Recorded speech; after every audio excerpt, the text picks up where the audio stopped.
ନମସ୍କାର। ମୁଁ ଆପଣମାନଙ୍କୁ ଲୁସି ସରିତା ଭିଜୁଆଲରେ ସ୍ୱାଗତ କରୁଛି। ମୁଁ ଆଜି ମହାଶିବରାତ୍ରି କାହିଁକି ପାଳନ କରାଯାଏ ସେହି ପୌରାଣିକ କଥା ବିଷୟରେ କହିବି। ଏହି ଦିନ ଦେଶ ବିଦେଶରେ ସମସ୍ତେ ଶିବରାତ୍ରି ପାଳନ କରନ୍ତି। ରାତ୍ରିରେ ଉଜାଗର ରହନ୍ତି। ଭକ୍ତମାନେ ଦିନସାରା ନିର୍ଜଳା ଉପବାସ କରି ରାତିରେ ଦୀପ ଜାଳି ଉଜାଗର ରହନ୍ତି। ଏହି ଦିନ ମହାପ୍ରଭୁ ଶିବ ତାଣ୍ଡବ ଲୀଳା ମଧ୍ୟ କରିଥିଲେ। ପୌରାଣିକ କଥା ଅନୁସାରେ ମହାପ୍ରଭୁ ଶିବ ମା ସତୀଙ୍କ ସହିତ ବିବାହ କରିଥିଲେ।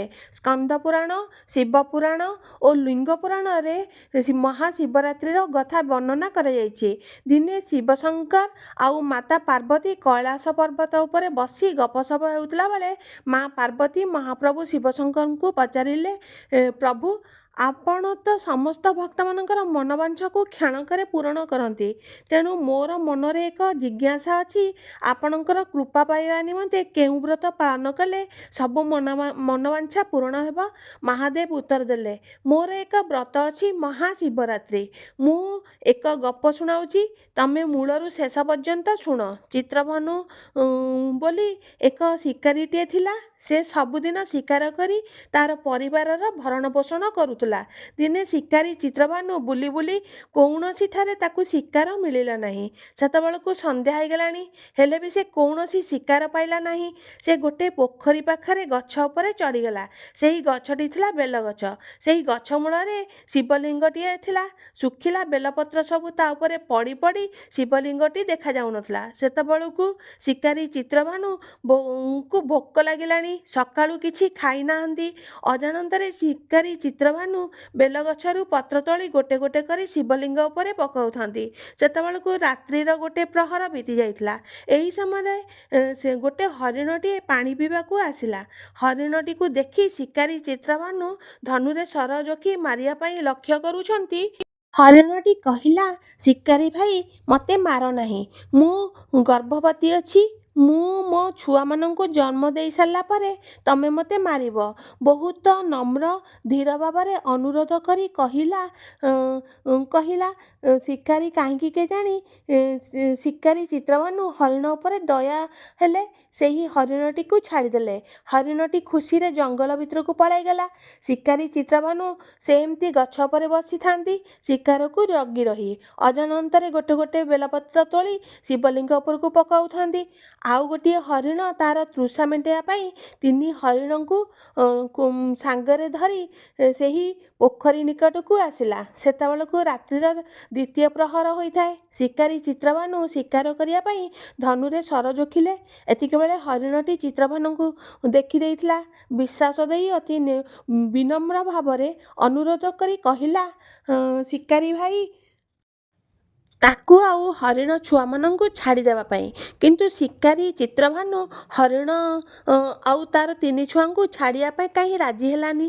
ହରିଣଟି ପ୍ରତିଜ୍ଞା କରି ବିଶ୍ୱାସ ଦେଇ ଚିତ୍ରଭାନୁଙ୍କୁ କହିଲା, ମୋତେ ତମେ ଛାଡ଼ିଦିଅ। ପିତା ହରିଣ ପାଖରେ ଏହି ତିନି ହରିଣ ଛୁଆମାନଙ୍କୁ ଛାଡ଼ି ତମ ପାଖକୁ ମୁଁ ଲେଉଟି ଆସିବି। ସେତେବେଳକୁ ମୋତେ ତମେ ଶିକାର କରି ତମ ପରିବାରର ଭରଣ ପୋଷଣ କରିବ। ଶିକାରୀଟି ସେହି ହରିଣ କଥାରେ କାହିଁକି କେଜାଣି ରାଜି ହୋଇଗଲା। ଆଉ ଶିକାରୀ ଚିତ୍ରଭାନୁ ସେଇ ତିନି ଛୁଆ ଆଉ ହରିଣଟିକୁ ଛାଡ଼ିଦେଲା। ଶିକାରୀ ଚିତ୍ରଭାନୁ ବେଲଗଛରୁ ପତ୍ର ଛିଡ଼ାଇ ଛିଡ଼ାଇ ତଳକୁ ପକାଉଥାନ୍ତି। ଅଜାଣତରେ ଚିତ୍ରଭାନୁ ଏହି ସମୟରେ 108 ବେଲପତ୍ର ଶିବଙ୍କ ଉପରେ ଚଢ଼ାଇ ସାରିଲେଣି। ଏହି ସମୟରେ ରାତ୍ରିର ତୃତୀୟ ପ୍ରହର ମଧ୍ୟ ସରିଯାଇଥାଏ। ଏହି ସମୟରେ ଚିତ୍ରଭାନୁ ଦେଖିଲେ ଗୋଟିଏ ହୃଷ୍ଟପୁଷ୍ଟ କୁଷ୍ଠମନର ହରିଣଟେ ଆସି ପହଞ୍ଚିଲା ପାଣି ପିଇବାକୁ।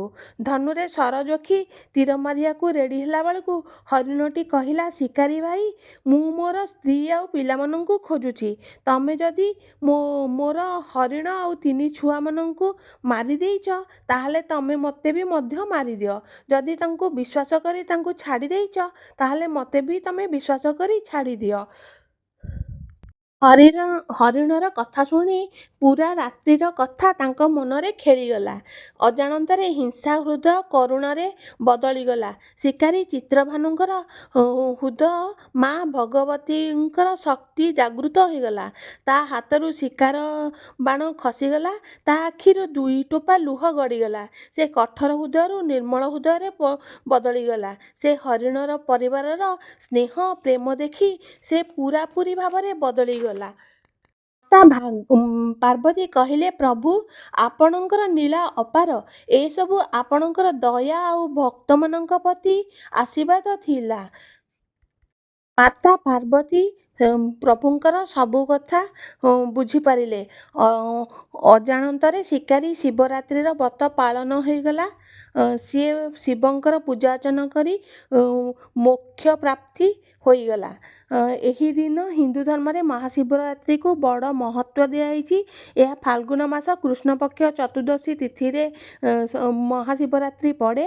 ଏହି ଦିନ ପୂଜା କଲେ ସମସ୍ତଙ୍କର ମନସ୍କାମନା ପୂରଣ ହୁଏ। ଧନ ଧାନ୍ୟରେ ଭରପୁର ହୋଇଥାଏ। ଆଉ ଭକ୍ତମାନେ ଉଜାଗର ରହି ଘିଅ ଦୀପ ବସାଇ ଶିବଙ୍କୁ ସହୃଦୟରେ ପ୍ରାର୍ଥନା କଲେ ତାଙ୍କର ସବୁ ମନସ୍କାମନା ପୂରଣ ହୋଇଥାଏ। ଦିନ ଭକ୍ତମାନେ ସକାଳୁ ଗାଧେଇ ପାଧେଇ ମନ୍ଦିରକୁ ଯାଇ ବେଲପତ୍ର ଚଢ଼ାଇ ଦହି ବେଲପଣା ଫୁଲ ଫଳ ଦୀପ ଦେଇ ଉଜାଗର ରୁହନ୍ତି। ଏହି ଦିନ ଓଁ ନମଃ ଶିବାୟ ମନ୍ତ୍ର ପାଠ କଲେ ସବୁ ମନସ୍କାମନା ପୂରଣ ହୋଇଥାଏ। ମୁଁ ମଧ୍ୟ ଓଁ ନମଃ ଶିବାୟ ଜପ କରି ମୋର ମନସ୍କାମନା ପୂରଣ ପାଇଁ ମହାଦେବଙ୍କ ଆଗରେ 108 ବେଲପତ୍ର ଚଢ଼ାଇ ପୂଜା କରିଥିଲି। ବର୍ତ୍ତମାନ ଆପଣମାନଙ୍କୁ ଯଦି ମୋର ଏହି ଭିଡ଼ିଓଟି ଭଲ ଲାଗିଲା ତାହେଲେ ଆପଣମାନେ ଲାଇକ୍, ସେୟାର ଆଉ କମେଣ୍ଟସ୍ କରନ୍ତୁ।